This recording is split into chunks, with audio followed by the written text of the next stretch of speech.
Oh,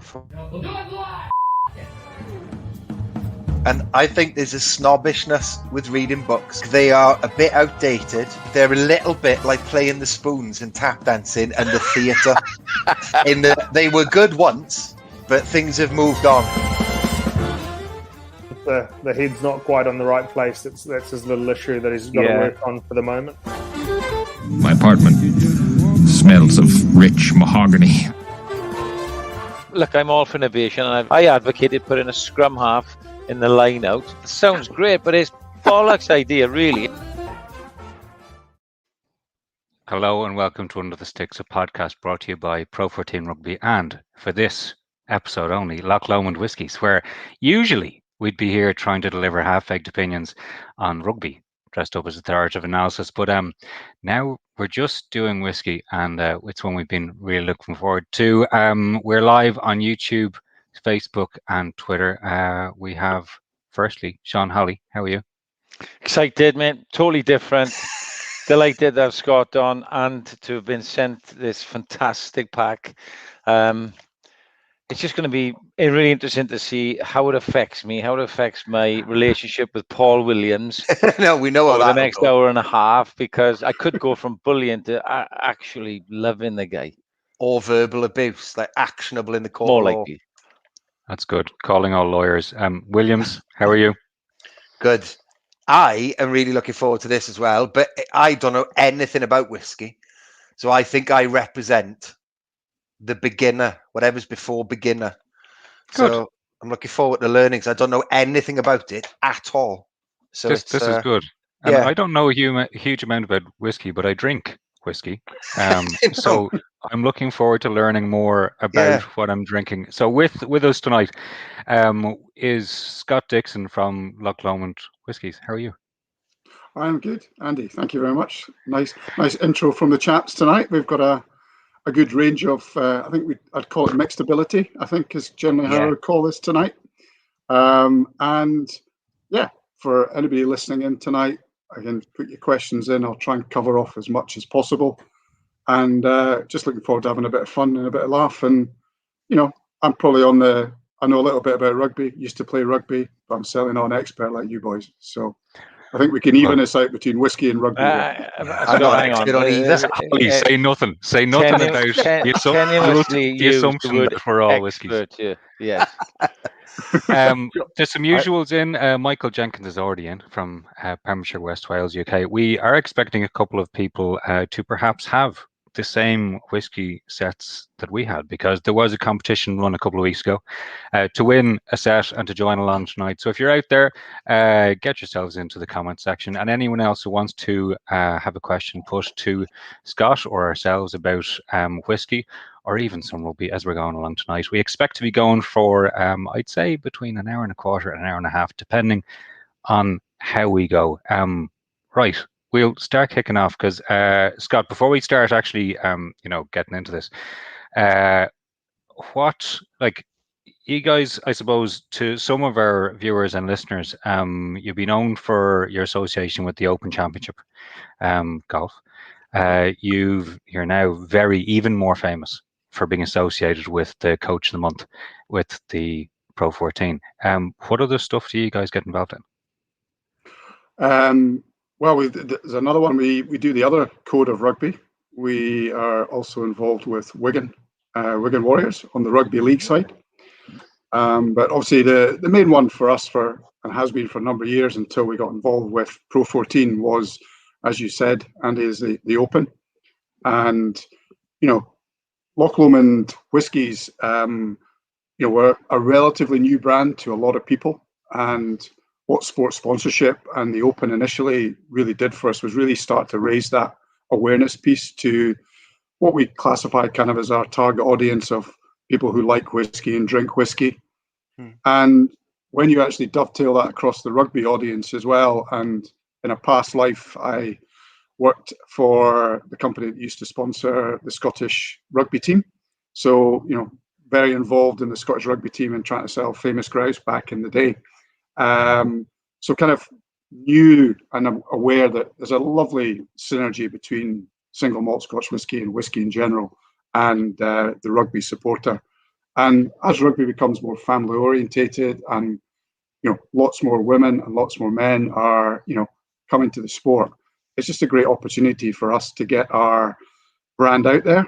But also we've got a lot of these shared values that you would expect of teamwork, excellence, innovation.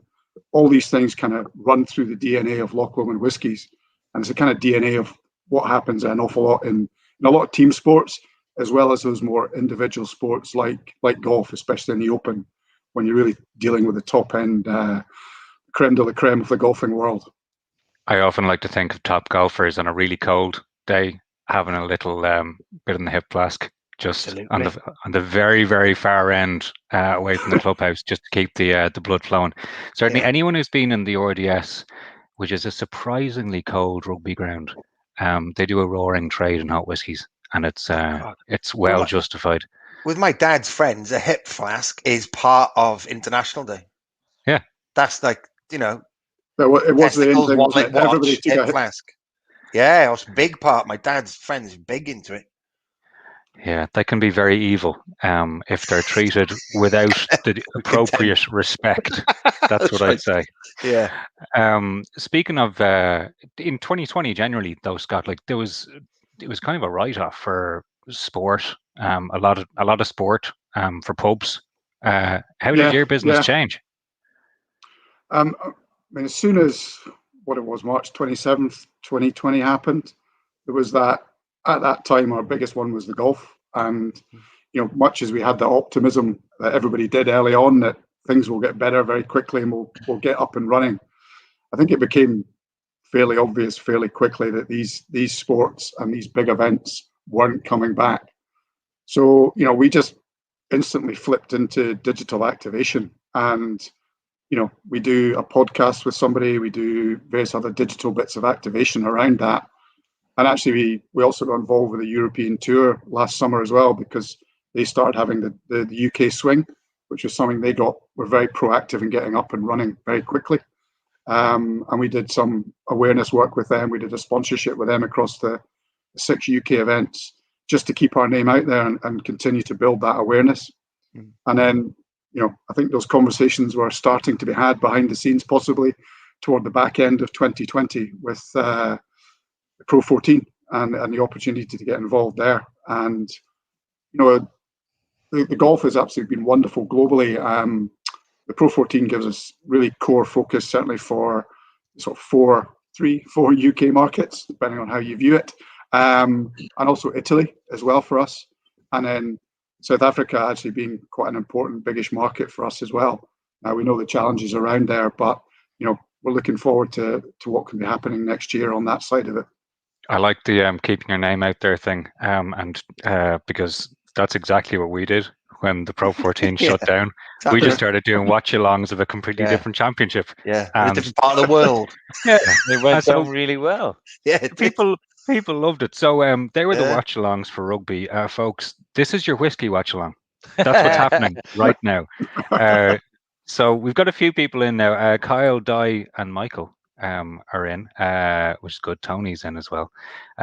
Rugby Pass is here again. Rugby Pass, you're very interested in the show. We're delighted to have you along. Yeah. I'm gonna turn this over for a while to Scott, because you're gonna guide us. Okay, we are in your capable hands now. I'm gonna try. Teach us, Scott. Well, gents, no, look at this, Christian. You would take well. I've got 6 whiskies here. It might come out. You're right. After the 6, that story is one for private years. Can I ask a really basic question? Are these double shots or singles in these bottles? They're just singles. Singles. Thank goodness. That's what I was going to say. If he has 6 doubles, we could be off air in 25 minutes. So these are just 6 little totty 25 ml samples, and then amazing. Our precious little 21-year-olds only a wee 10 ml at the end there. Just I can see that. To give you a little flavour of that, I'm a bit nervous about the old 10 ml one on the end. It looks like that vial from Indiana Jones in the Temple of Doom. Remember in the beginning, that really important small amount? Or when you were a kid and your mother put cotton wool on toothache like that. Yeah, remember? Beautiful. I'm really worried about that one. So nice. Sean Holley was so rich that when he had a toothache, he was given 20-year-old single malt. Well, yeah, and a diamond under his pillow by the Tooth Fairy. Exactly. Right, Scott. That's probably one of our early introductions to whiskey is of people of certain ages that on a little bit of cotton wool and stuck on a bit of toothache. You know? Well, I think first thing first, gents, let's just get a dram into your glass and let's get started. So we're going to start with we'll start pretty much, we're going to work left to right along the box as you hold it up and look at it. So the little green one here, the Loch Lomond single grain Scotch whiskey. And yeah, that's the one. Just showing our viewers here that how lucky we are to receive this in the post. Thank you, Scott. I'm getting a bit nervous, Williams. Are you?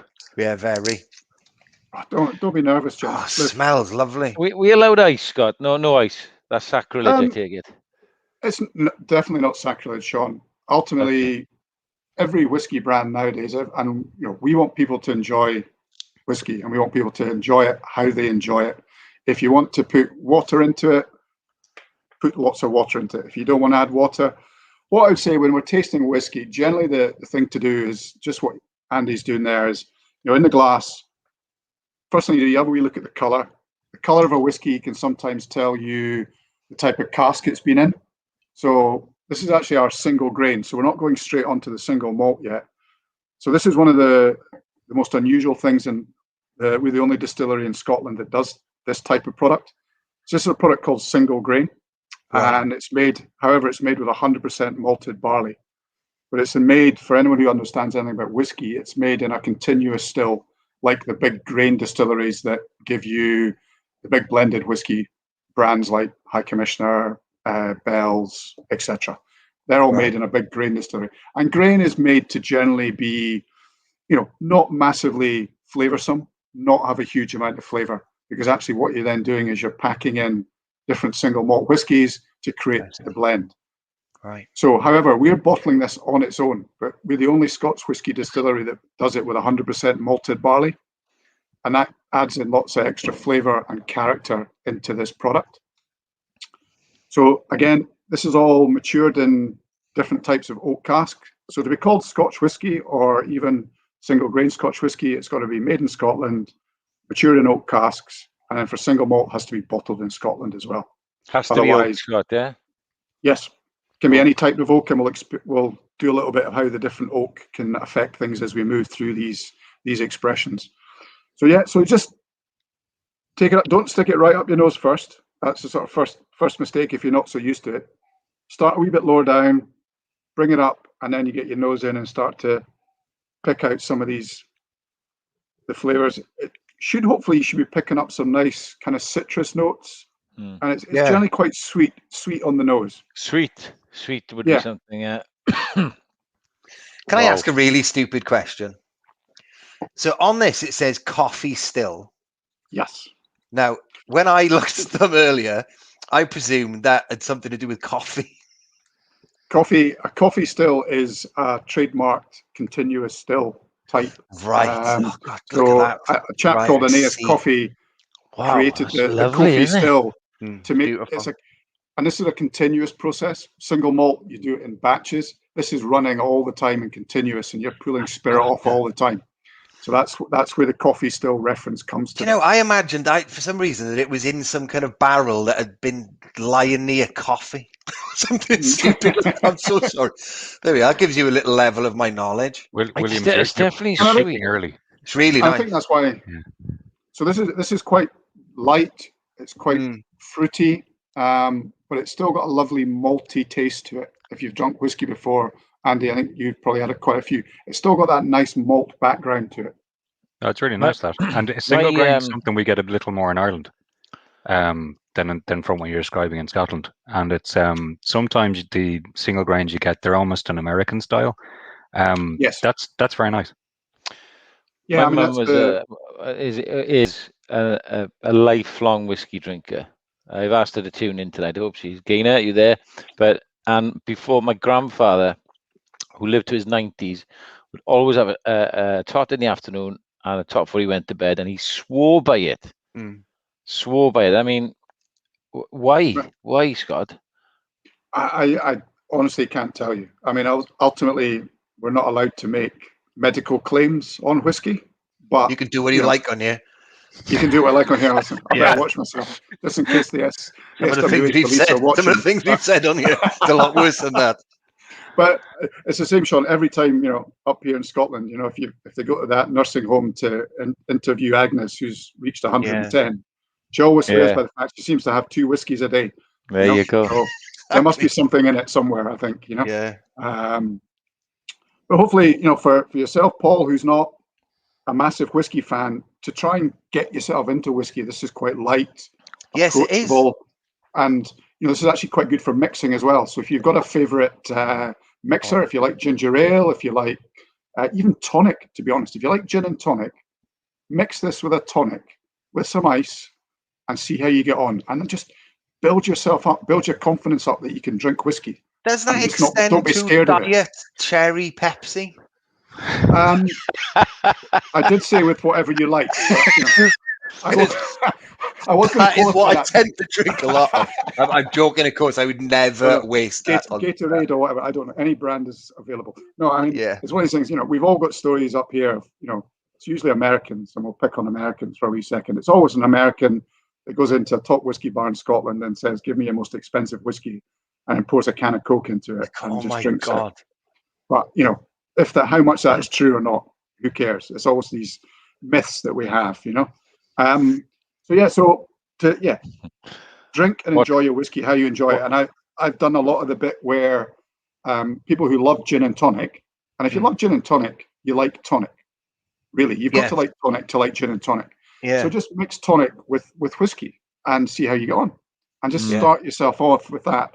Ginger ale is probably a better mixer. To be fair, it works better with whiskey, but any whiskey with a little bit of smoke in it, which we'll come to later on, so peat smoke flavour, that works quite well with Coke and Cola as well, actually.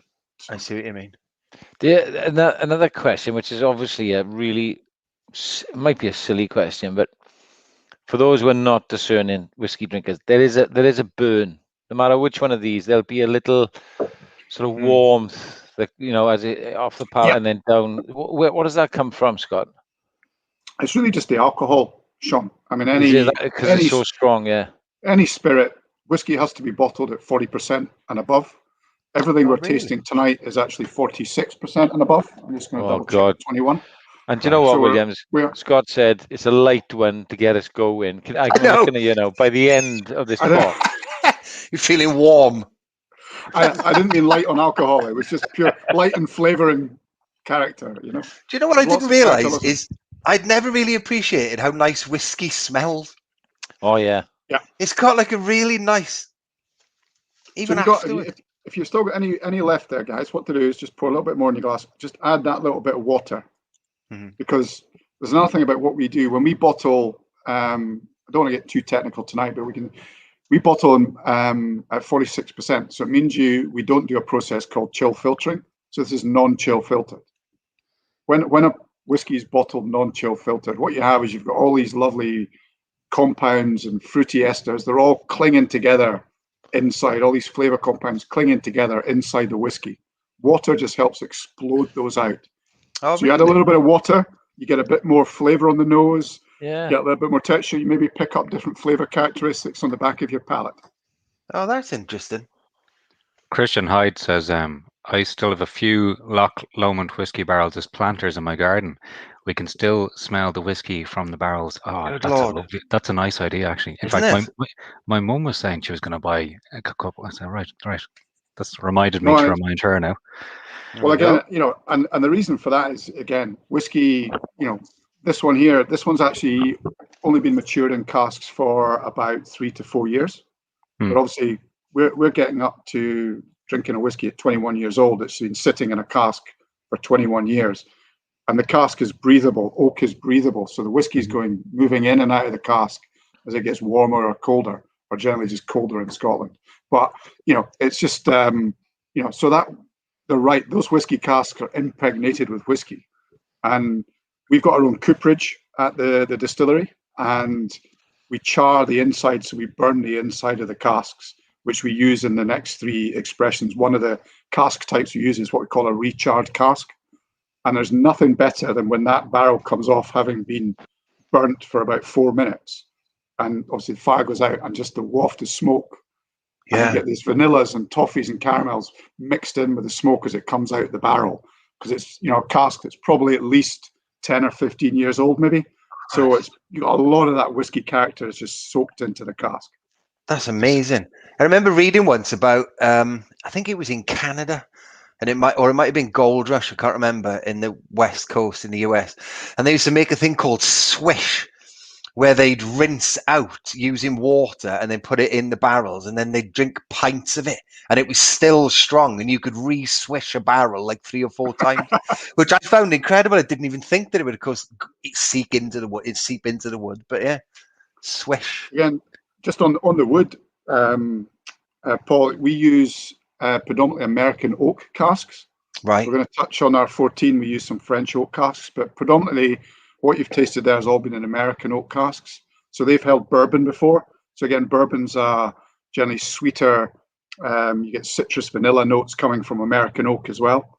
So they've all held bourbon for maybe a minimum 2 to 3 years. We then buy the casks over, and then some of the spirit goes into that. Some will spirit go into different types of cask. So using all these ex-bourbon casks, and that adds a nice little sweetness that you get, especially certainly comes through in that single grain quite nicely, I think.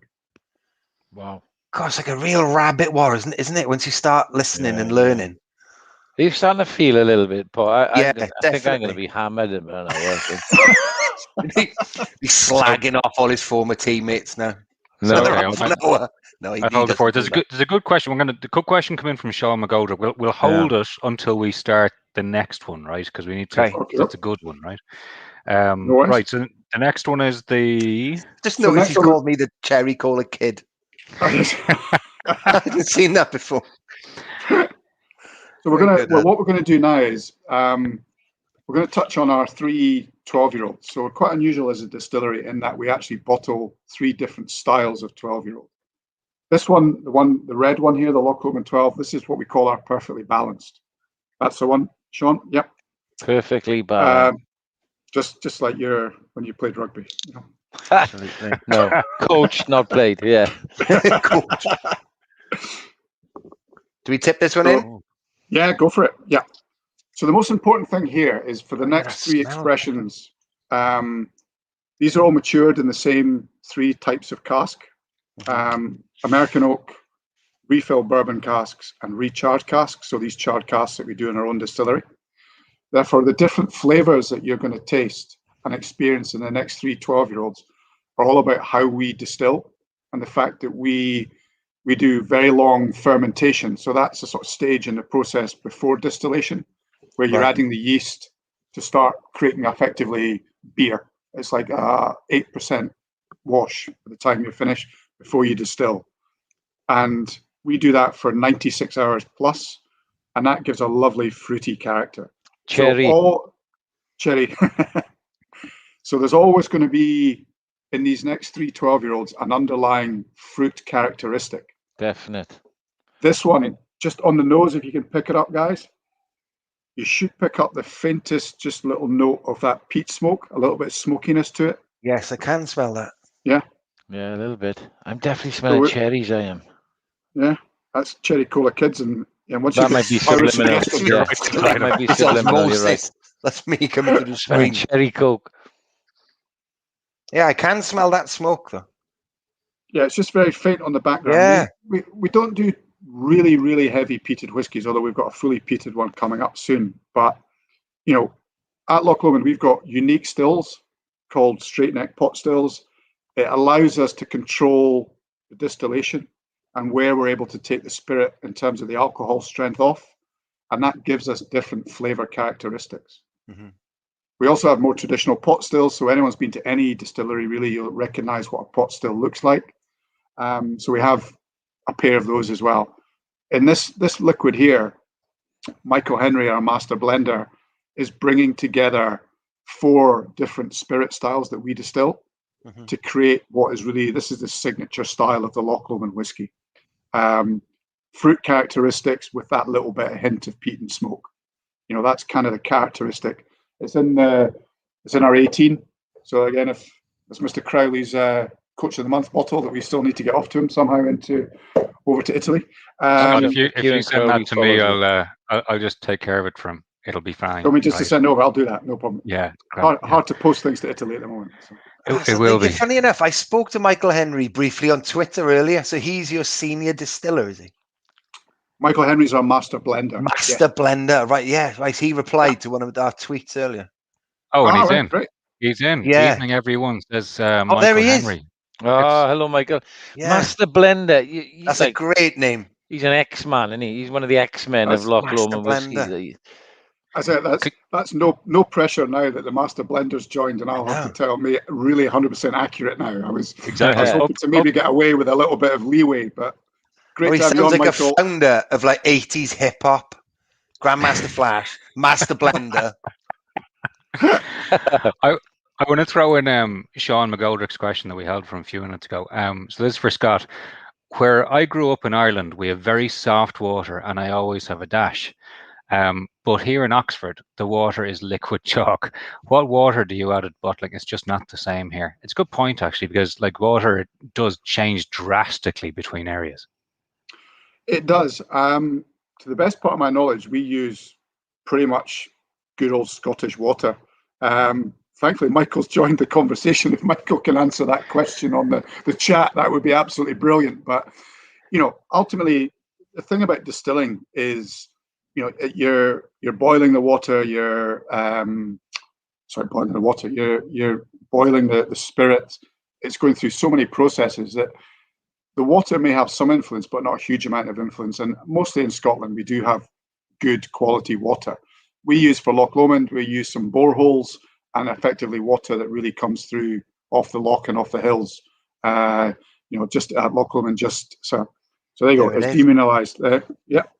Michael Henry straight in from the chat section. It's demineralized water at the bottling plant, so no effect on the flavor. As the amateur here, I will say that I spend time in Galway, and here in Dublin, our local water, there's quite a bang of chlorine off it. So I have a filter tap, which I prefer to use when I'm drinking whiskey. That's just a personal thing, because it gives me a nice cleaner drink. Certainly, probably if we're doing a tasting, you know, mostly in Scotland, tap water is perfectly acceptable. But yeah, a good spring water or natural water certainly will not impact on your whiskey too much. That's good. Does it taste better than crystal glass? Well, Robert. Always. Yes. I just added an ice cube or two, and for me, it's a personal thing. It's just a slightly nicer experience. If I, you know, not that it wasn't nice before, but a little bit chilled, and cooler. I quite like that sort of cool, you know, taste on Sean, it. Sean, I'll be honest. I drink the vast majority of my whiskey straight over ice. What ice does is ultimately it chills everything down. So actually, it dulls a lot of the initial flavor and character. So you'll pick up less on the nose. So if you're doing a proper tasting, you wouldn't really want to add ice or even too much water. Having said that, Michael will chip in. Michael, when he's sampling casks, he'll generally cut it to, I think, 20%. Some people do it 25%. Very rarely do you taste it cask strength or 40 or 46% when you're picking the casks or picking the spirits to bring together. So ice, if you're actually, again, relatively new to whiskey, ice can be not a bad way because it softens and dulls everything down. And then as it dilutes and warms up, you get more flavor comes out of it.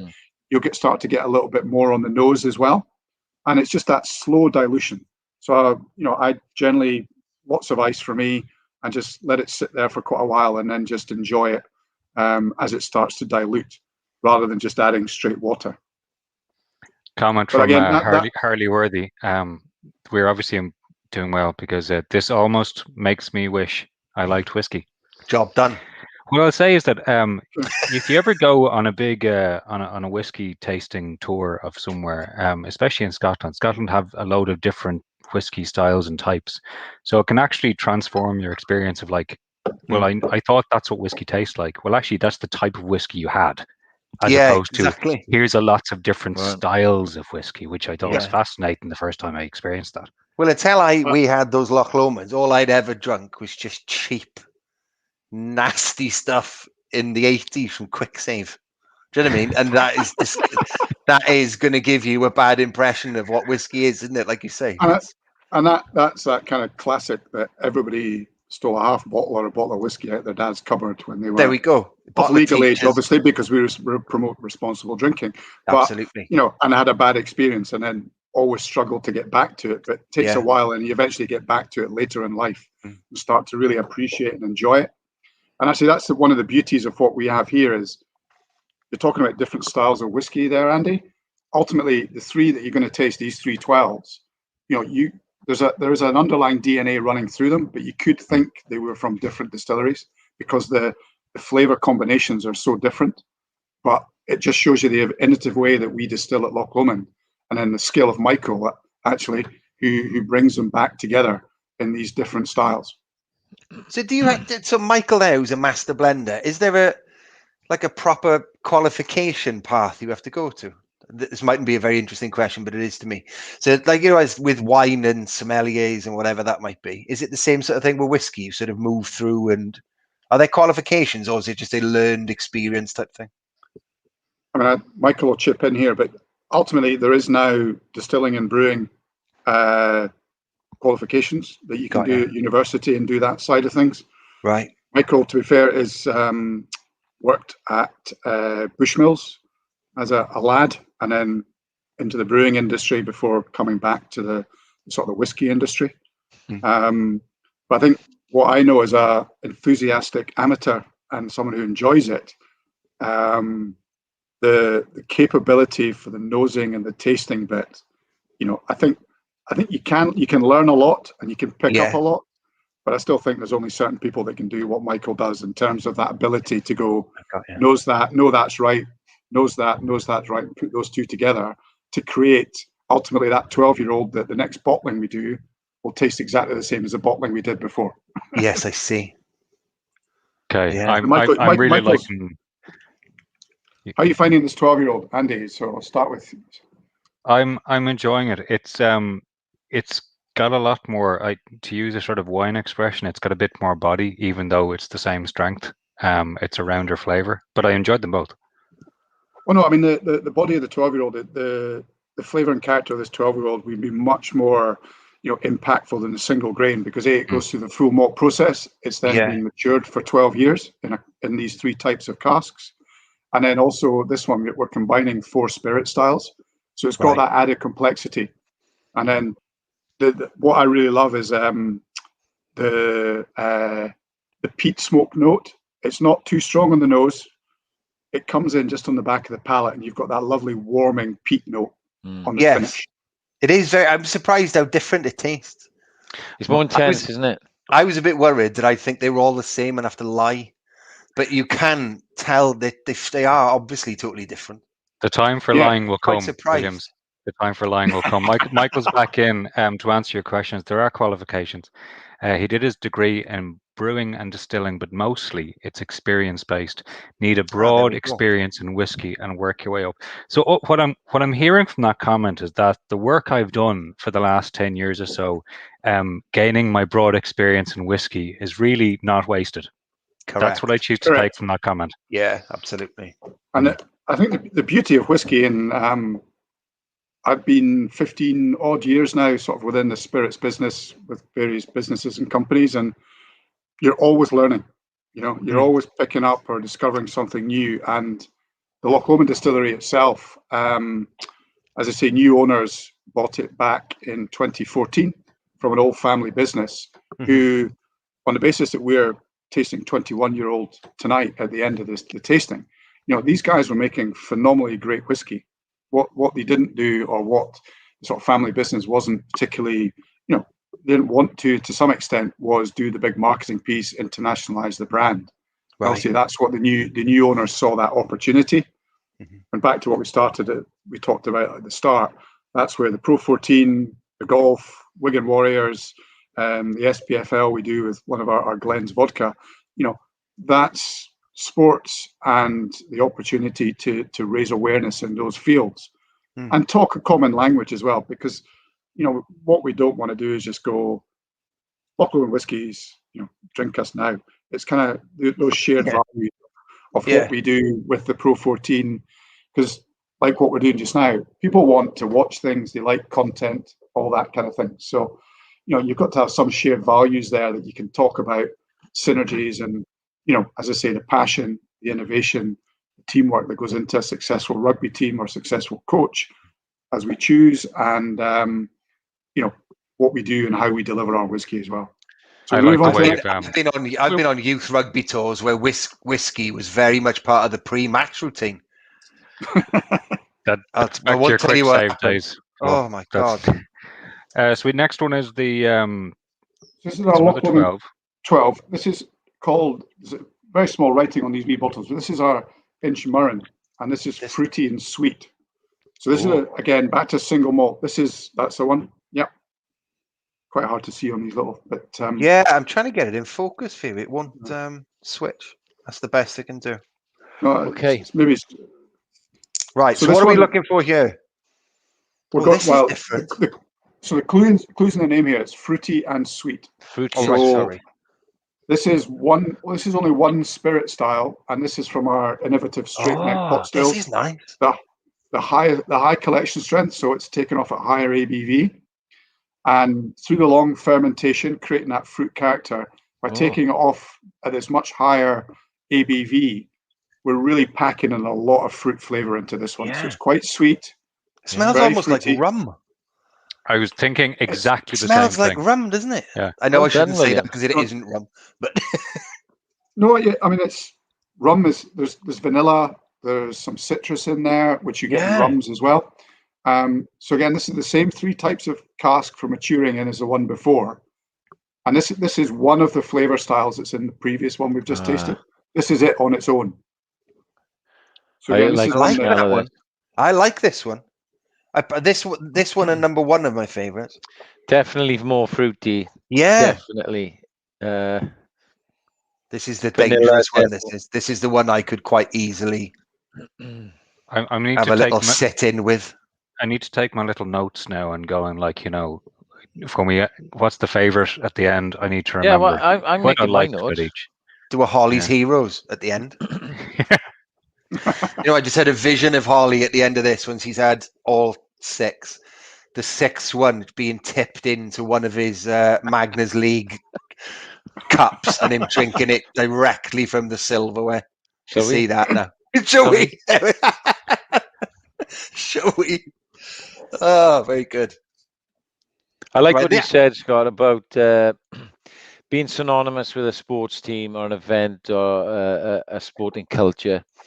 Because when you say British Open golf, I know the British Open is played all over, but in my mind, I visualize a Scottish links course. Yeah, me too. I envisage a roaring fire and enjoying chatting about it over a whiskey, and then rugby. I think going up to Edinburgh to the match, Paul, Scotland, Wales, you're meeting guys in kilts and having a whiskey again, just they won't buy you a pint, they'll buy you a whiskey. Yeah, and it's very synonymous. It's right. And this is my favorite one so far. Good. I really like this. And that's one of the things you sort of touched on there, Sean. I think the one thing that's really great about rugby is, the fans can stand side by side. You can have the banter, you can have the chat. Yeah. But you'll buy each other a drink at the end of the game and you'll shake hands regardless of what's going on in the field or what's going on the terraces. It's that lovely sort of shared passion for the sport. And, even within the whiskey industry, we're actually, we're all trying to work together to some extent to, promote what is Scotland's largest export, effectively. It's big in Japan, isn't it, now, whiskey? I know I'm not exactly bringing big news to people who are into whiskey, but it's like for lay people like me and below, like I've worked with some Japanese companies in the past, and whiskey's massive out there. I had no idea.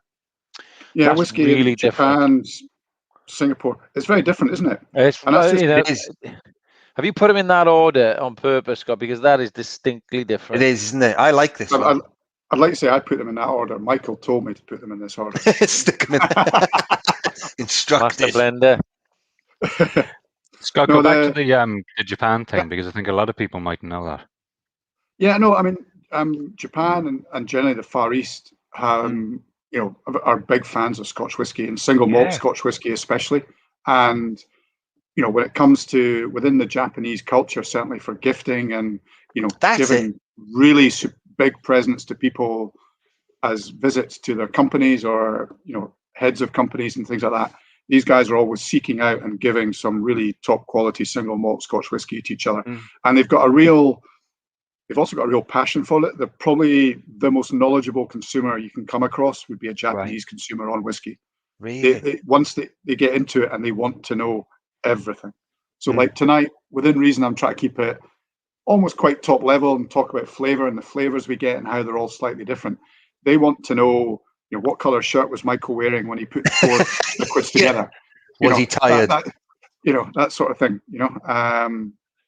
So they do you know, it's what was the temperature of the wort when it came off the out the mash tun, and it's like, oh god, I can't remember that. I'll get back to you, you know. Yeah. Things Big that actually detail. are quite important in the process, because it's, you know, it's a batch process. You know, you are trying to replicate, because ultimately you want to create the best spirit every single time. And there's always going to be variation. Every cask is going to, within reason, be slightly different. You just never quite know what the interaction with a cask is going to be when you put the spirit in there. So yeah, no, it's and yeah, the Japanese love it. Singapore, Malaysia, and actually we've got a big Chinese business now that are really motoring and really starting to appreciate Loch Lomond whiskies over there as well. So, and Japan are obviously big in rugby as well, which is obviously good for us. But you know, that's what the connection was. A friend of mine went out there and did a bit of work, and the two gifts that they were given were expensive whiskey and then these almost unusually perfect pieces of fruit. Right. And it was like that is very Japanese. Yeah, and it was this unusual cultural difference, like whiskey and this, like the fruit was like 50 quid for like 3 or 4 pairs, but they were like little bits of art. It was, you know, just a little amazing Japanese idiosyncrasy, really. Charlie McCarthy says, I was lucky enough to have a full tasting of the Loch Lomond range last year, the most interesting whiskey distillery operating in Scotland at the moment. The range of styles they produce is astounding. We're only halfway through the styles. Thank you, Charlie. Thank you. Appreciate that. Lovely. Well, I don't know. I'm only taking his word for it there, so we'll see. We've got 3 to go. There's 3 to go. Point something out. Charlie is possibly I don't know. Charlie's the first one who spelled whiskey properly tonight. Yeah, I got pulled up for that earlier. When I got Megan Roberts. My first tweet, someone said it's only E in Irish whiskey. Yeah. Coleman Clark says, bring a good Scottish malt to annoyed Japanese customer equals no longer annoyed. Nice. There we go. I like his thinking. Thinking. So that's good. So enjoy that. I think everyone, I got the impression everybody really quite liked that one. That's my favorite one. And that's the beauty. Very different. But still, if you can think about it, there's still the underlying DNA that still comes from the first one to that one. Yes. And then we're probably for tonight for the sort of, we're probably stepping it up only because we're introducing peat into the next one. So is this number 4? 12. Yeah, number 4. Smoke this is the wee. Spice. I gotta find my camera on this. It's such a lovely little box that this all comes in. I haven't finished this one yet. Look out. He's looking punchy, Holly. I am. Ian Gilbert says Andy must be taking his on a drip. Ian, I'm stepping them up. I brought several glasses with me because I wanted to sort of sip them bit by bit and then have them beside me so I could actually compare when I had the next one out, if you know what I mean. Because I'm terrible for rugby, do you know? I'm doing smaller ones because I don't want to get smashed and embarrass the brand and Adam, who will fire me or give me a pay cut. You get paid? Get paid. Am I getting paid for this? All right, I didn't know that. No, You don't get paid much, Scott. Don't worry. I don't actually. Maybe Question here right from Megan Roberts, and it's very handy having the master blender in the comments, because he's actually firing a load of answers in at the same time. This is great. In other distillery tours, says Megan, I was recommended to warm the whiskey in the glass between my hands first. Would that work with Loch Lomond too? And Michael, straight back, Megan, holding the glass in your hand to warm it up does help. It brings out more flavour. That probably goes back to Scott, the point you were making about the ice. It's the opposite. Yeah, I was just going to say exactly that to what Sean's saying. The ice kind of dulls everything down. If you warm it up or with a little bit of water, it just helps explode and sort of, bring the flavours out to the fore. This is very different, this one. Well, what am I smelling in this? Yeah, it's very, very different. So this is where we're getting into the realms of peat smoke and peat. Now, this can scare people and they think, oh, peat. And there's certain big whiskies that smell of really... Sorry, I have to, for anyone listening back to this, if you're going to listen back to the whiskey watch along, and you never know, there might be someone who does, right? Our producer Adam has just put up a title saying, "Did poor old Pete fall into the distillery?" And I'm not letting him forget this one ever. He's gone full Redmond. Yes. Peat smoke. People think of peat smoke, and there's certain big brands that have really heavy phenolic, which is that medicinal peat note. Yeah, I smelled medicinal. That's what I was going to say. It almost smells like antiseptic, wasn't it? Yeah. There's just a little bit in there. So again, back to how we distill. Our unique still allows us to pull off these different spirits. And for those that are more whiskey oriented, and for you guys, we distill this all with what's called 50 ppm peat levels in the malted barley. So that's where you're infusing the malted barley with peat smoke before you crush it, mill it, put it in the mash tun, ferment it, etc. So you have that. That's where the peat smoke comes from. I have been asked in the past, does the peat come from the water? No, it comes from basically in the old days in Scotland, you went and had to cut your peat. So this one's actually called Inchmurrin. Inchmurrin is Gaelic for the Peat Isle, and it's an island on Loch Lomond itself called Inchmurrin. Really? So that's where we took the inspiration for this. But ultimately, you had to cut your peat. So if you were drying your malted barley before soaking it, or after soaking it, should I say, then the peat smoke would be burning underneath and infusing it through the malted barley. And that still happens in a lot of places. We buy this in, but we buy it into what's called 50 ppm, 50 parts per million peat smoke. So that's pretty high. Okay. Mm-hmm.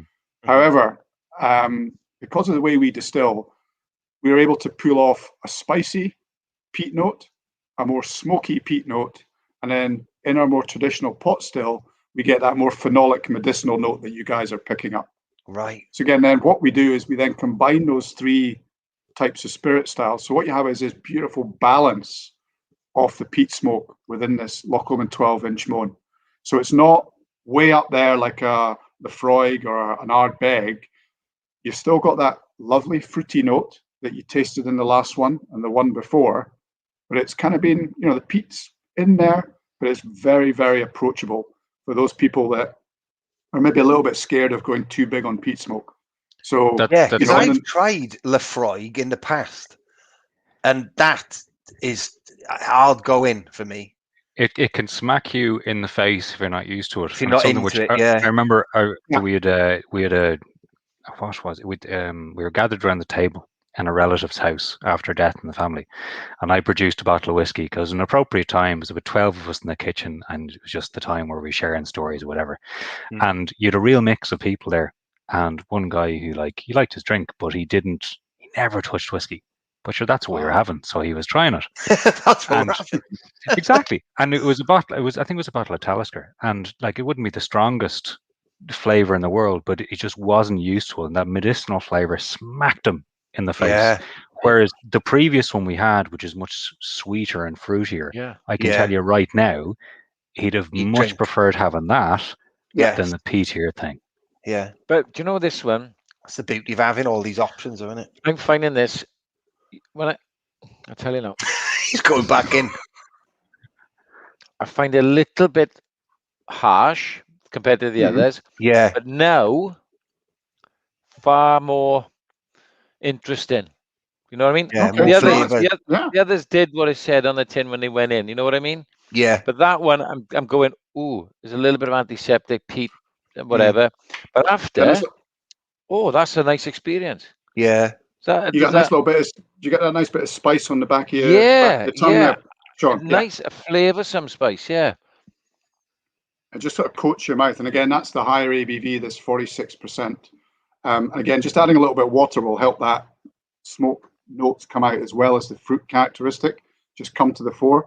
But it's for something that, as I say, that's so heavily peated, it's still very approachable. It's got a lovely underlying fruit characteristic, and the peat does not overshadow that, but it's there. No. It's got big impact and really delivers. But it's this one has left the longest impact on the back of my tongue. I don't know what that is in professional whiskey speak, but like it's like the longest lingering taste. Like it's still. I hope that's in a good way. Yeah, no, in a good way. Yeah, it's like that peat note is the strongest, almost, and longest lasting. Ian Gilbert says, I'll have to try Loch Lomond Whiskey if I can find it in Madrid. Yes, Ian is one of our regulars from our Spanish contingent, which is excellent.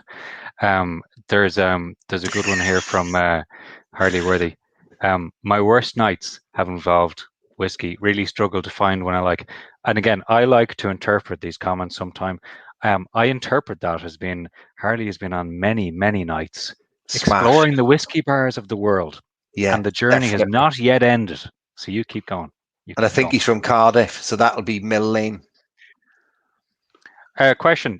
Thoughts of expanding into other, it is for Scott, expanding into other spirits for the non-whiskey drinkers? Oh, sorry, there's a reply straight away from Michael. Oh, look at that. Michael straight. I just don't have to do anything tonight. This is wonderful. We have a range of gins under the Ben Lomond name. I have to cover this. I cannot state for a fact that is true. So until Ben Lomond arrives at my door, that's a lie. Fake news until a case arrives with McGeady. He follows this up, says Michael. There's a couple of flavored versions: raspberry and elderflower, and blackberry and gooseberry. But my pick is the standard gin, lots of berries, orange, and floral notes. I like gins. Nice. Do you know what's really interesting about that? Sale made, says Harley. Bottle being ordered for the family. There you go. There we are. Done. BenLomondGin.com. And do you know what's interesting is just that whole thing with gin.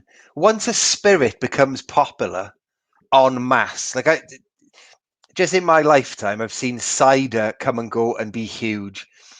And then gin, when I was a kid, was nothing. And the last 5 years, it's everywhere.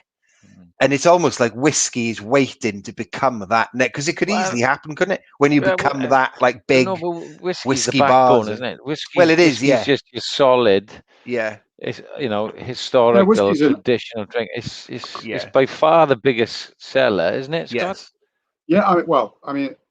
Yeah, it's a big one of the below vodka. Yes, single malt Scotch whiskey. So the majority of what we're drinking tonight, globally and even in the UK, is going up. Right. The blended Scotch market, so your Grouse, Bells, White Mackay, etc. The blended market is kind of dropping off because, there's, I'd say probably the slightly younger generation, they generally would start more on bourbon these days, and then they'll progress from bourbon and sort of lighter styles like that, again, a bit sweeter mixed, and then they'll discover single malts. But they're getting into single malts earlier. The younger consumer is much more on the ball probably than I was at that age anyway, in terms of the exploration and what to look for. And cocktails is also a huge thing.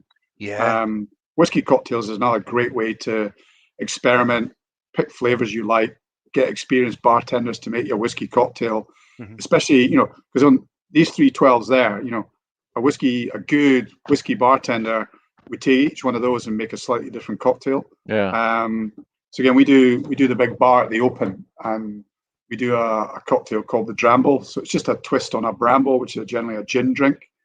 But it just makes it approachable, easy to drink.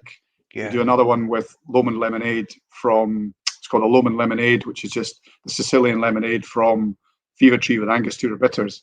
So that's back to that long, tall drink that you'd more associate with a gin or a rum or a vodka.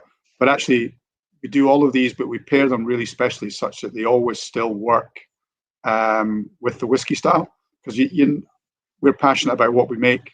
You always want to be able to taste it. It's not about drowning out. It's about working with complementary flavors. Yes. Here's one for you, Scott. I took a gap year to Australia to go and play some rugby and cricket, but I ended up working in the Balmain Rugby League club behind the bar and on the door and stuff. But I regularly would have to serve behind the bar whiskey and milk. Really? Oh, whiskey and milk. Whiskey and milk is there's a boys down. I used to go to sell whiskey to various places in Scotland that whiskey and milk is almost like a medicine in the morning kind of idea. Yeah, they regularly have to serve it. And I'd be like, imagine me, 18-year-old boy from Wales going, what is this? Am I trying to worthy on a Friday night? Whiskey and milk, like a weird Baileys. Yeah. Baileys and milk. They have Baileys and milk as well. Really? And Kahlua and milk and Tia Maria milk, which you can understand a bit more. Yeah, that more, yeah. Well, Kahlua and milk is your only one ingredient off a White Russian there. For any Lebowski just add the vodka, yeah. That was my standard drink for a long time on when the lads are starting. Right, lads, we can step it up. White Russian, yes. White Russian. Barry Gormley. While my preference is Irish, I've begun to delve into Scotch as well. Oban being my current favourite. I actually bought a bottle of that last week.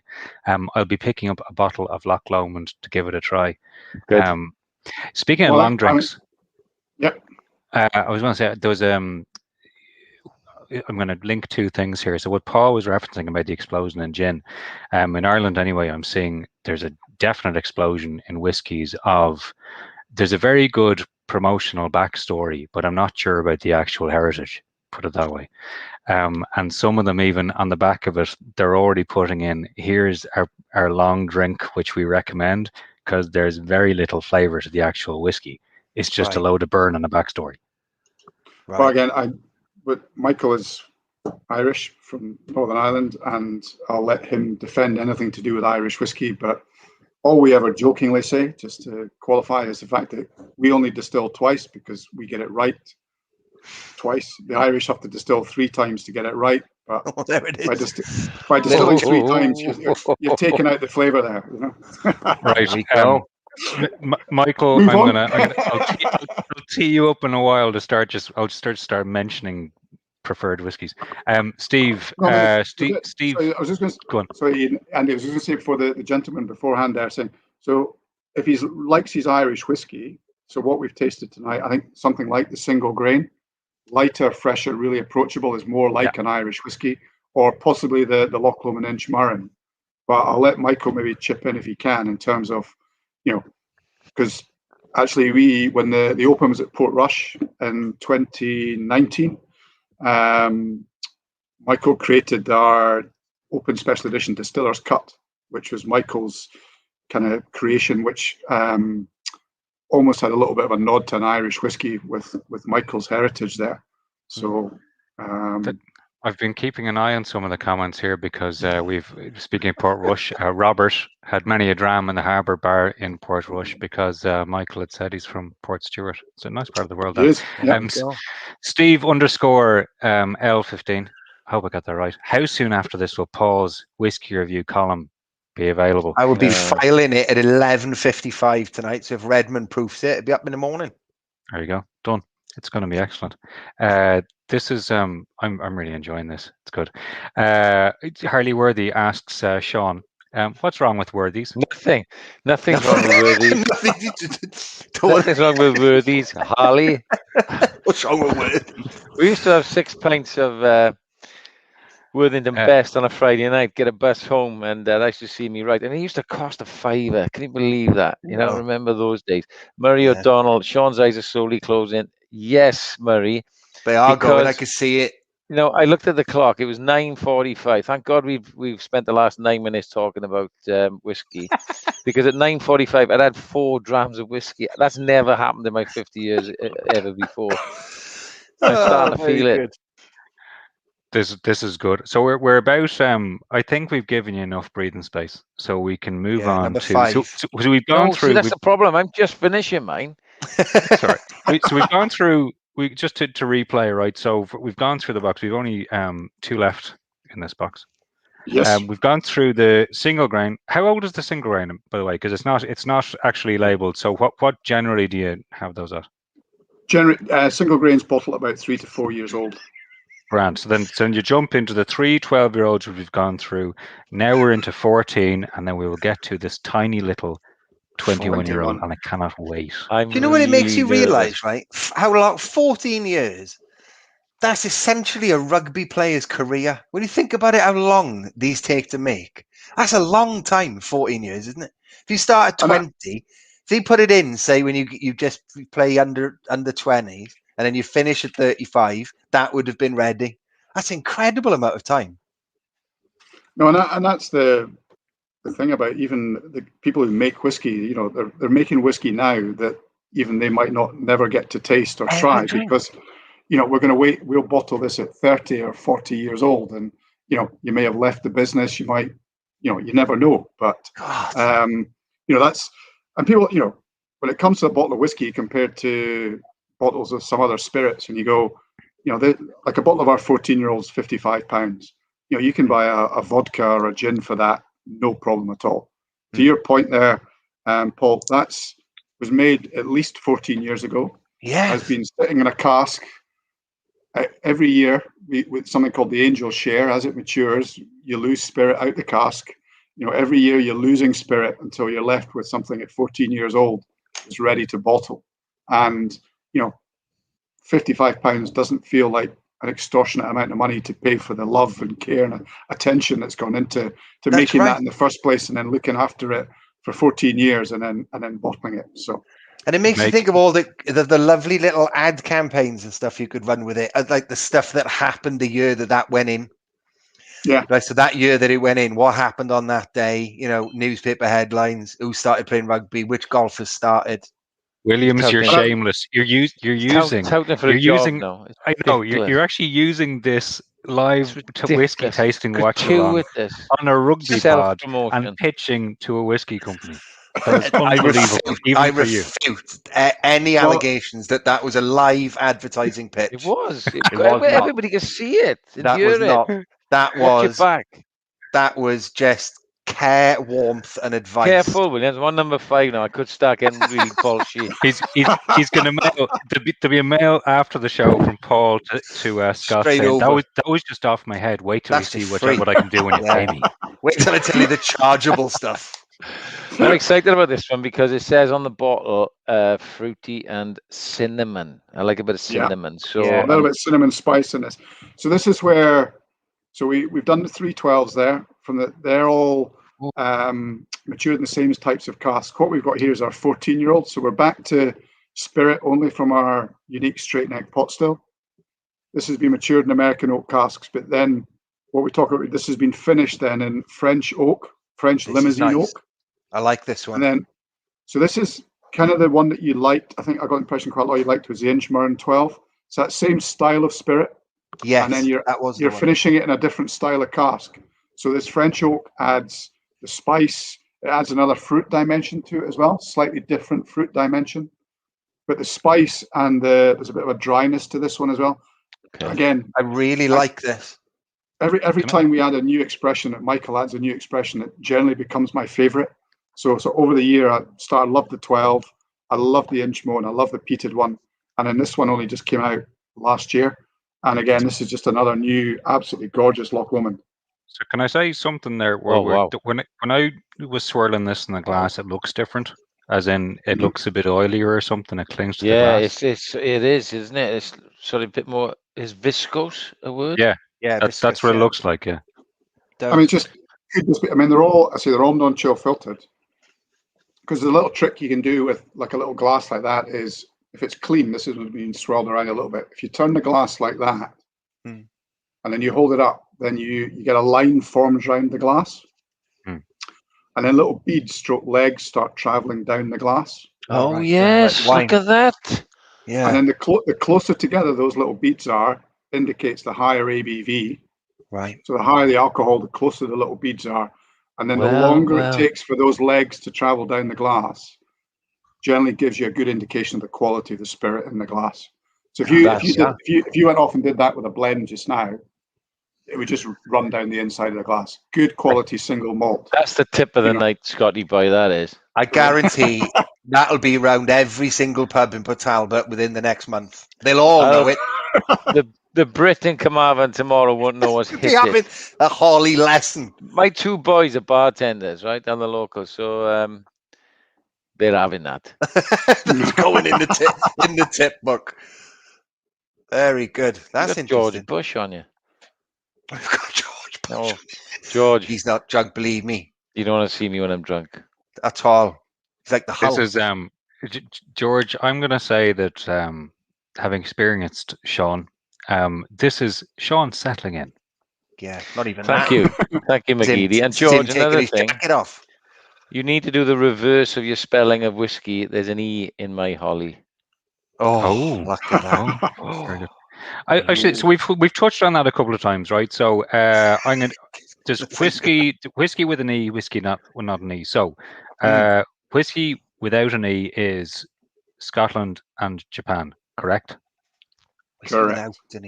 And with an E, kind of Irish, American, and most of the others. I mean, there's no hard and fast. I can't honestly remember off the top of things. I mean, the thing about it now is everybody's making whiskey. Yeah. So one of the beauties of Scotch whiskey, to be honest, is we've got very, very tight rules and regulations. And again, to tell you a wee story, so this one here, the first one we started with the single grain. That's made with the same process, same everything out with the continuous distillation as single malt. And actually, the previous owners had a little bit of a disagreement with the Scotch Malt Whisky Association because at the time there was no reason that couldn't have been called single malt. But actually, they slightly changed the regs to say single malt then had to be done in a batch process, so that we couldn't call that single malt back when they first started doing that in 2009. So we've got very, very tight regulations in the Scotch Whisky Association, which does ensure that what you're getting is 100% Scotch whisky. You're not allowed to add anything out with caramel for a bit of colouring. It's water, it's yeast, and it's malted barley, and that is it. And that's oak casks, minimum 3 years, has to be bottled in Scotland to be called single malt. It can't be. People can't buy casks of single malt Scotch whisky, take them and bottle them in Japan and call it Scotch whisky. What they do is they call that Japanese whiskey, actually, if I want to be really cheeky. But that's a completely different story for another night.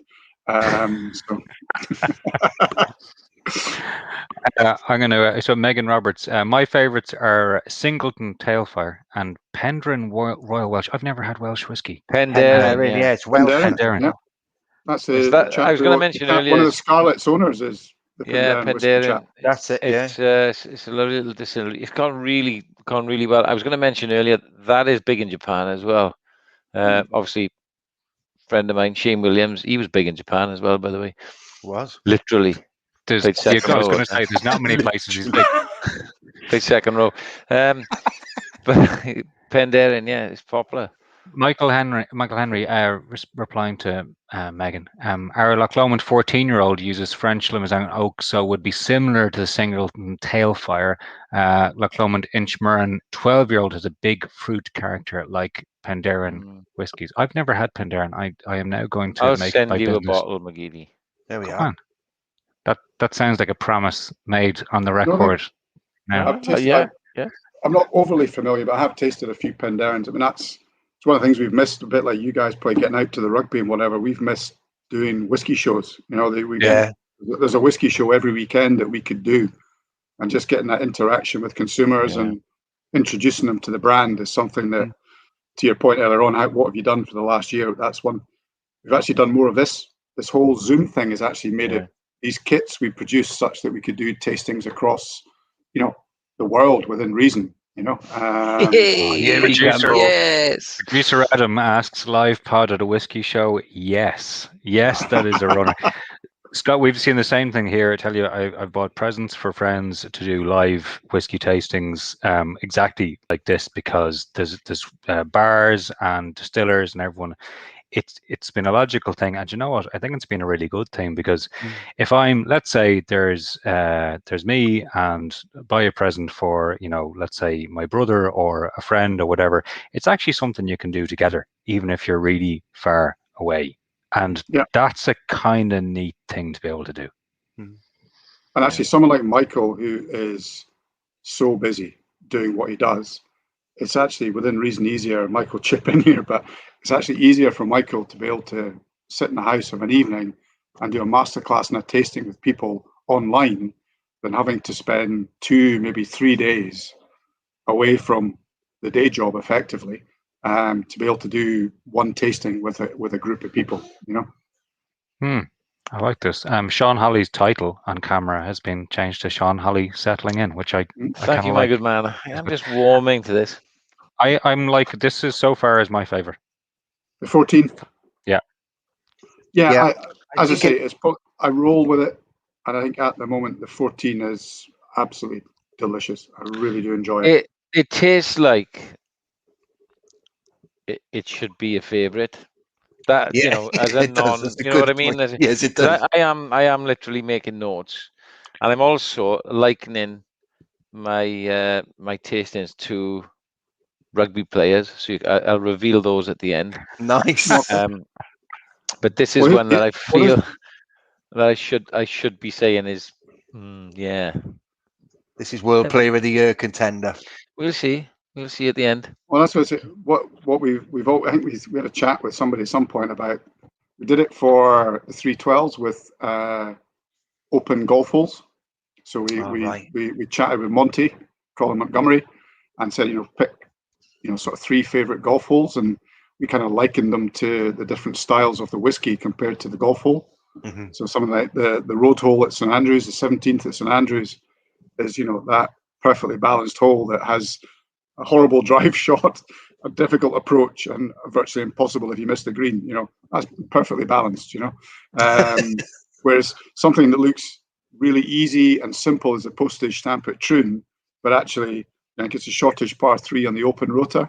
It's also a devil of a par 3 to play. Apparently, I've never been lucky enough to play it, but so we talked about you could pick liken our 3 12-year-olds to 3 12-year-old or 3 12-year-old centers, 3 centers who play number 12. Yeah. Stephen Sheridan, I'm getting abuse here now. Andy, what is that called you're drinking from, for shame? This is theoretically, it's kind of a sherry glass.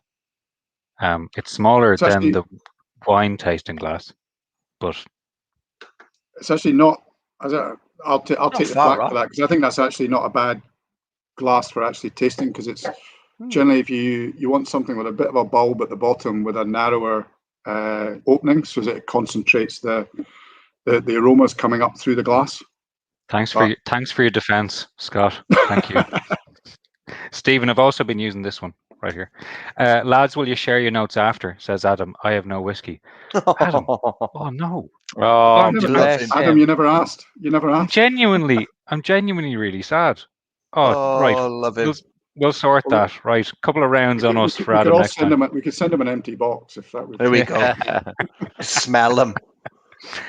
There's a couple of questions here I want to get to before we get to the 21. Adam says he's on the way to mine now, and we can do that now. Things are lifting up in Ireland. It's great.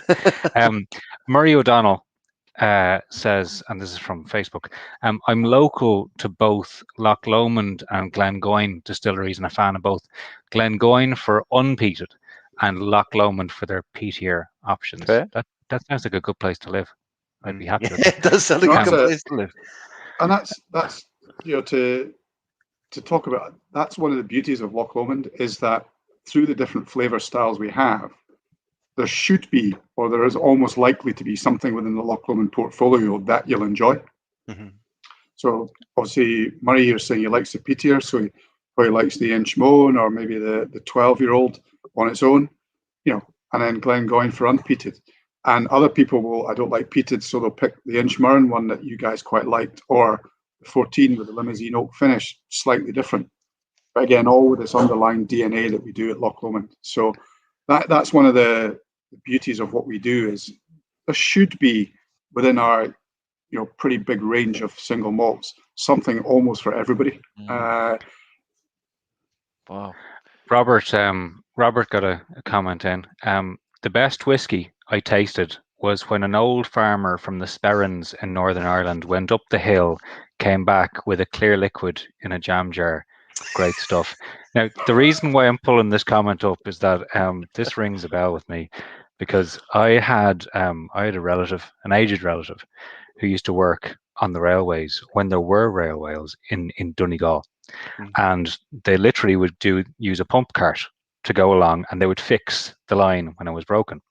And one day, the lads were off fixing the line, and sure enough, there was a problem with the line that they fixed really quickly.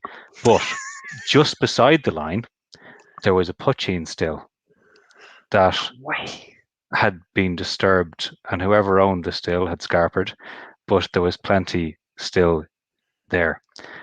So they sent message back saying that the line was horribly broken. Be here for a couple of days. They'd be there for a couple of days. Which sounds to me like a very good way of treating the situation. That's the McGeady Paul. That's fantastic. Yeah. Okay. I think we're almost there. We're almost here at the very special bottle, which is. I don't want to take it out. It looks so nice in that little box. Yeah, it's so if you've seen the pack, right? So here's everything else, which is kind of like, please take me out, and this one's like, don't take me out. Yeah, please don't until you're good and ready. Yes, she is left. So I'm ready. So this is the 21. And just to set the scene, right? Because if I was at home watching or listening, I'd be going, right. So you've told me that Battle X is 55 of my finest pounds. Frankly speaking, what are we looking at for the 21? A very, very reasonably priced £140 only. There you go. Wow. £140 only. That's why this is a little bit smaller, ladies and gents. It's so beautiful. Murray O'Donnell says yep. The 21 is a special dram. I'm nervous now. I am too. This is going to be great. We should have had this first. It feels like I'm opening some kind of like religious antique. Harley Worthy, a couple more drams, and I think Hollywood let slip the Tandy story. Which one? Here he goes. This is good. Stephen Sheridan says, fill the last one to the top like a good man. This smells posh. I will use all of this. I feel like a giant. I dropped it on the floor. Don't say that. No, I didn't. Jesus. About £7 on the deck. Ian Gilbert, I am not reading out that comment. It is excellent. Well done. Loving your work. Well done, Ian Gilbert. Right, here we go. 21. Oh, it does smell. So again, this is 21 years in cask. This is all I got a drink here. Unpeated. It's just so well rounded. It's American oak casks. It's it's complex because of its aging oak, and you get this more influence coming from the cask. But Gotta clean the glass again, and as I was saying earlier on, the distillery has been around in its current since 1966. We actually released a 50-year-old back in 2017. They've been distilling superb whiskies. We actually just released a 45 this year. The distillery's been distilling tremendous liquid, and this is where Michael is, working with the stocks we have to ensure that, we've got this 21-year-old. We also have a 30-year-old in our core range. But yeah, this is. I don't get. I imagine this is how diamonds taste. This is so I'm nice. licking the bottle. It's really nice, isn't it? Right, here goes. Okay. What am I expecting here? I don't. It's we'll leave. Scott can tell you what you're expecting in a minute. I'll tell you what I'm. Even the smell of this. The smell of this is absolutely gorgeous. There's so much going on, and it looks thick coming off the glass. Like it looks. Yeah, It's it's just. Yeah. Again, it's just there's so much more complexity. It's just been maturing with a cask. It's been absorbing the character and flavour from the cask. It was great liquid when it went in. You've got that underlying fruit characteristic. Again, if you think of that Inchmurrin 12-year-old that you tasted, think of that and then add 10 years effectively 10 years, to mature, to build, to become more complex. Without going down too many rugby analogies, think about a player who was 20 years old compared to what they were like at 30 years old in terms of the experience they've gained, the life skills, everything that's just built into them now compared to what they were 10 years previous. Well, if you think when that went in, rugby'd only been professional for 3 years. Yeah. Crikey, is that right, Paul? Crikey. Yeah. So you think of that in terms of relevant time periods. And going in. It's a long time Holley's going in. I want to see his face here as he savors. What do you think? It's noticeably different, isn't it? Yeah, it tastes like gold. It does taste like gold, yeah. It does taste like gold if it had a taste. Do you reckon this is why? Make sure we get those quotes down. Sean Holley, Paul Williams tastes like gold. It does. Yeah. That's it. This might be why we build up to it. And that's Yeah. it. It tastes like regal. I feel. Do you know what it makes me realize is, even as I know nothing about any of this, but it makes you realize there is a massive difference between things that have taken ages to ferment and distill or whatever it is. Say a couple of years ago, if you'd have told me, would you spend more money on a 21-year-old bottle of whiskey, I probably wouldn't have. Whereas now, I probably would, because I realised the difference. It's not just some weird little number that they've added on there. Something has happened to it.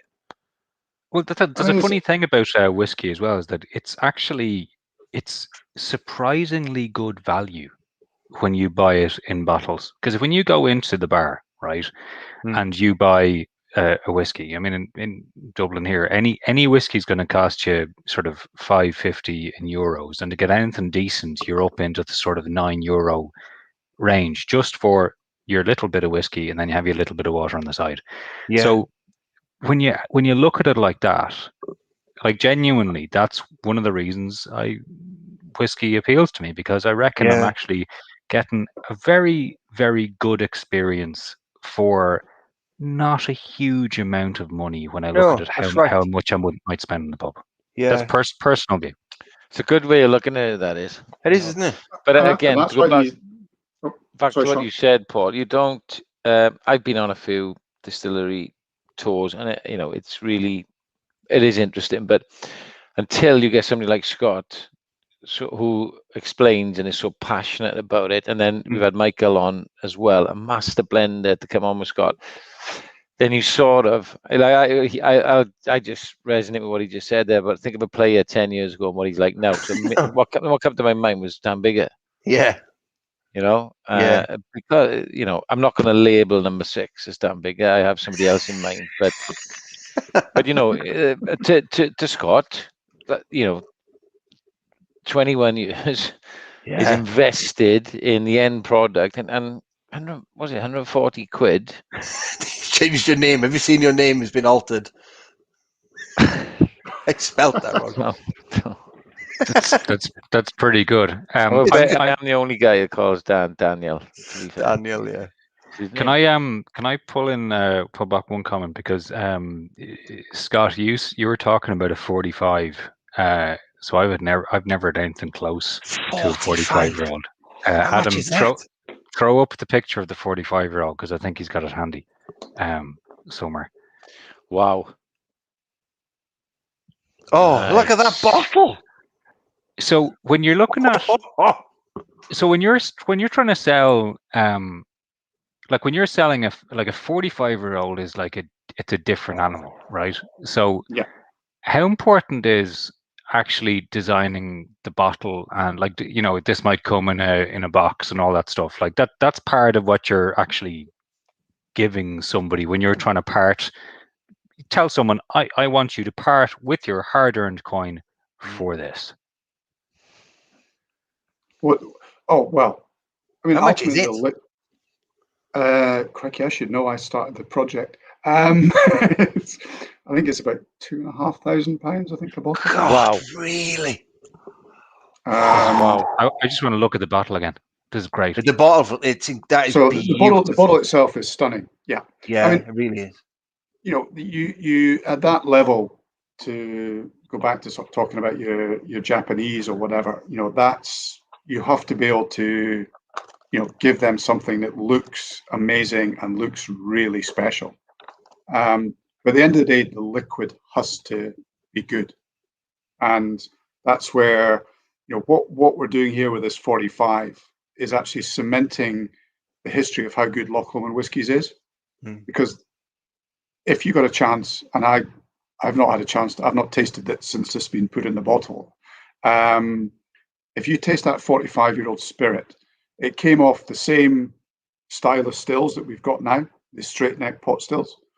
And there's still an underlying DNA of the Loch Lomond distillery from those days that you're tasting today. And we had a couple of whiskey experts up that came, and we let them taste this liquid and then the tasting spirit that's coming off the still today. And there's still that DNA that runs through it. So ultimately, the whiskey has to stack up. Packaging, actually, if someone can pull up, the packaging is actually sort of representation of our straight neck pot still, which is unique to us. Oak packaging, that's a solid sort of metal plate badge on that. And, you know, it's about making the liquid sing at the end of the day. That's what's important. That's amazing. I can't take my eyes off it, weirdly. It's just...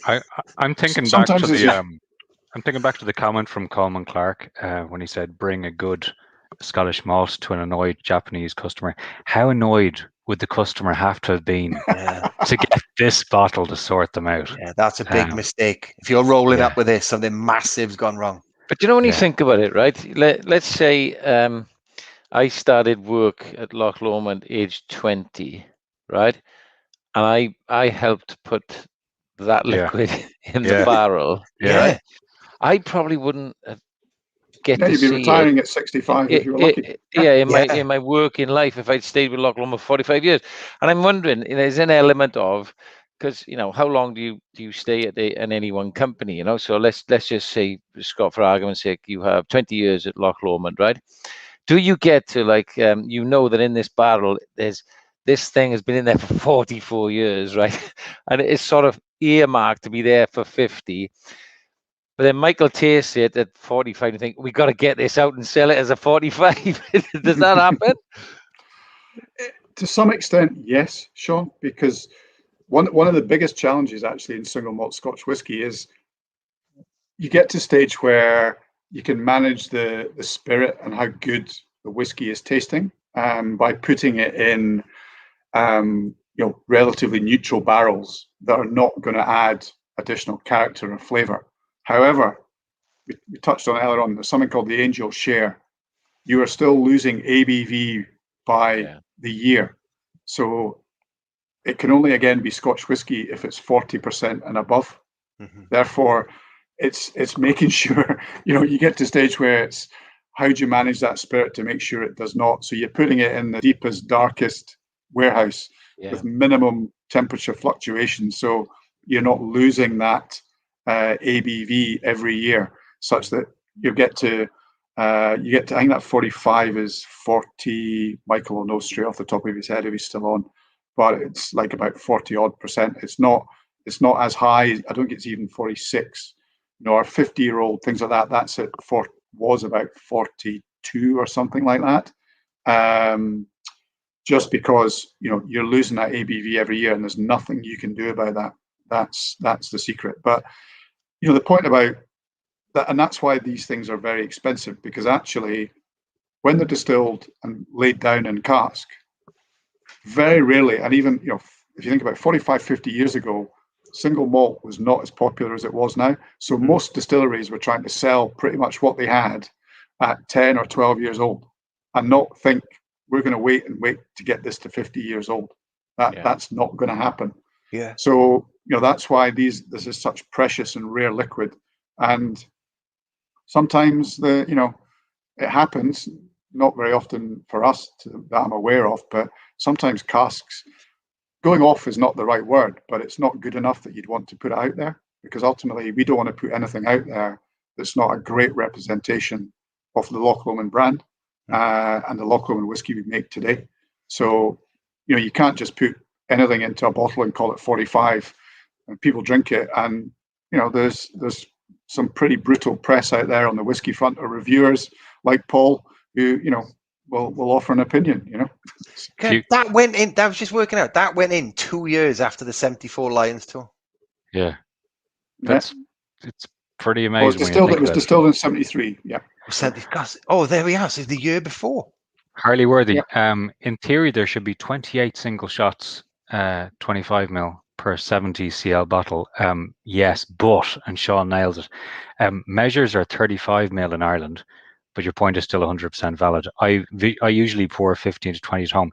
So this is, we often see, not to denigrate the good citizens of Great Britain, but when you do come a-calling on our fair city of Dublin, it's fairly common for you to order doubles because your shots are small. When you order doubles in Ireland, you get smashed up. Yes, you do, because you don't realise you're drinking a lot more. I just did a quick. The point Harley's making is, like, if you said on average for that £140 bottle of 14 or whatever it was, at €9 a shot with a little bit of water, right? It'd be more for that for 21. Yeah, but for you're talking 250 quid on average working then. So your point about it's cheaper to buy a bottle rather than go to a bar and have 28 shots at €9. Have a tidy bottle with your mates. There's a time for both, right? So if you have if you place near you or in town that has, like, we have a really good place in town that has in Dublin, really good whiskey bar, huge range. That is an amazing place to go and to try stuff that you would never buy because it's just crazy expensive. But I can afford one just to taste it, right? Yeah. That's your point, Andy. Some people don't have the confidence to go out and spend 50, 60, 70, 80, even £140 on a bottle of whiskey if they're not sure they're going to like it.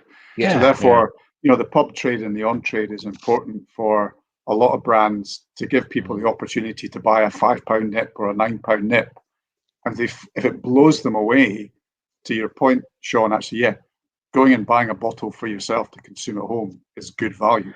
Yeah. And actually, just to do my brand piece, that's why our nice little tasting kits and little tastings that we do, that's right, is a great opportunity to taste a range of whiskies, find a favorite, because you're not going to buy, very rarely you're going to go out and buy 6 bottles of Loch Lomond and think I'm going to like them all. You might find 1 or 2 within that range of 6, and we'd be chuffed to bits if people went out and bought 1 or 2 bottles, having done one of our online tastings or are influenced by. And that's why we do whiskey shows. That's why we do across the whiskey business, is do lots of sampling and lots of interaction with consumers, because it's a great way to let them taste your product. How much are the kits, Scott? How much is this kit?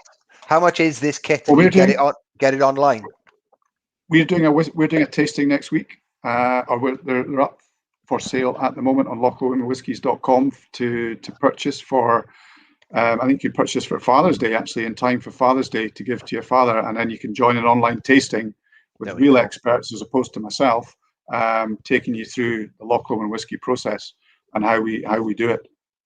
Well, actually, that's a good one. So Father's Day coming up, right?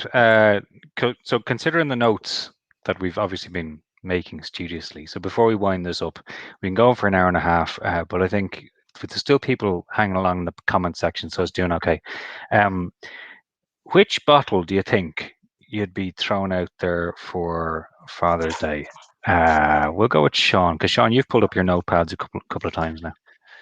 Yeah, Well, I'll tell you my quick summary on rugby players first, and then I'll give the answer to your question. So number one for me was smoky, but it was light and citrus. That's Tommy Bow. Nice. Number two, I put down tastes like Mam's old whiskey, a little bit harsher, Finn Russell. Number three, I've gone for fruity, a little bit like rum, almost drambuie like. I like this. That is Gavin Henson. Oh, I was going to say Henson.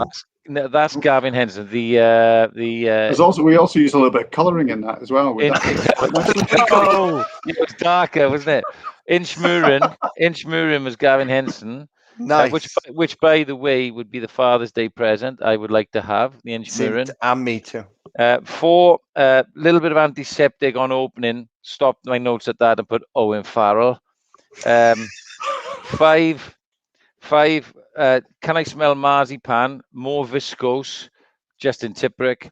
And last, Regal, creme de la creme. I know it's coming. Alan Wynne Jones. Yeah. AWJ. I think that's very good. Scott, thank you very much. That's a nice summation. Do you know, if I was picking one, I would have that, the number 3, the Inchmurrin as well.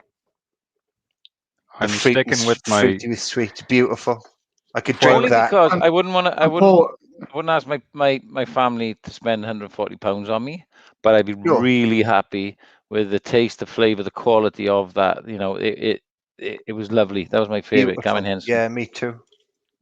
And as I say, Paul, I think Andy's tasted a few whiskies. I think, from what you said, you're quite a novice. The fact that as I say, there's one there for you is absolutely brilliant. That's And if that gets you drinking a little bit more Loch Lomond and talking about it and enjoying it, and actually, opens it up to you exploring other single malt Scotch whiskies. Absolutely. Okay, as long as you keep coming back, that's the main thing. But, well, this whole thing has changed my mind about it all, actually, about the whole process of it, and it's I can see me getting into this, especially as I get a bit older. I can get heavy into stuff and very quickly. So I can see me getting into whiskey and having my own distillery downstairs. We'll be on this pod in about 15 years' time, and Williams will be actually hosting the whiskey tasting. Exactly. And I'll be saying, do you want to try the 15-year-old? It went in, and it'll be called The Pod. Yeah. And it went in tonight. We're gonna wrap this up. Thank you. First of all, I think thank you to. Hold on. A couple of comments still coming in. Ian Gilbert. I've been really impressed by how Scott has presented the whiskies, and I'm sure Michael, Henry, the master blender, would have been great live as well. Thanks for the information.